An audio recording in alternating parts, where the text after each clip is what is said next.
I'm surprised Michelle didn't mention that her team beat us in the finals of my CIAUs in my first year of university.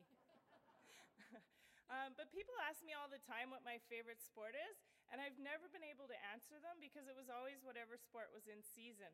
I think I was incredibly lucky to play 2 sports at such an elite level, and I want to thank all the people who were able to make that happen for me. I think it's getting more and more difficult for kids to play multiple sports because coaches and organizations are making them choose when they're way too young, and I just think that's too bad. I used to love the days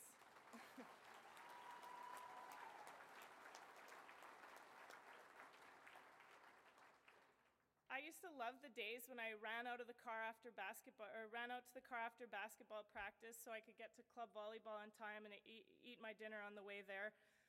Or the summer when I did 2-a-day practices with the National B team for volleyball and then played a doubleheader at night with Smitty's.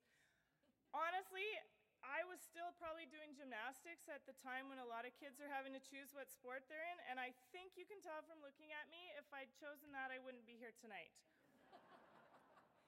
It's an incredible honor to be inducted into the Manitoba Sports Hall of Fame, and like Kelly said, it's given me an opportunity to reflect on how it was that I became a successful athlete. And you really don't get very far as a team sport athlete without playing with talented and dedicated teammates and also coaches. I've had a lot of coaches over the year, and they've each had a huge impact on me, but I can honestly say that my dad taught me everything I know about softball. From the time I was 11 and got kicked out of my first league for hitting too many batters, we worked together in the front yard throwing 100 pitches every night, rain or shine. My only regret is that my sister and I didn't buy him shin guards earlier. He is the only person I know who can take a 65-mile-an-hour fastball off the ankle or knee and not even flinch. Sports have always been a huge part of our family.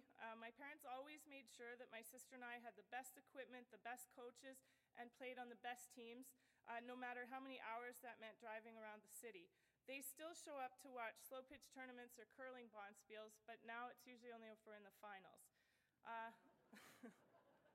I think it's so funny that everyone always wants me to come out and teach clinics and teach their kids how to pitch or to hit, but like how many people are there in Manitoba who have been the personal coach for 2 Olympians? Newsham family batting practice was standard in our days at the schoolyard across the street, and only really a select few players ever got invited. My dad made a pitching machine for us, and it throws faster than any machine you can buy on the market, and my mom spent hours and hours chasing balls around the outfield. We never hit in a batting cage because my dad always said we'd do better if we had to see how far we could hit the ball. And my parents were there through all the wins and all the losses, and I guess their big reward was that trip to Sydney in 2000. I only hope that my own kids get the chance to feel the support that I got from my parents over the years, and I also want to thank everyone for the induction and also congratulate all the other athletes. Thank you very much.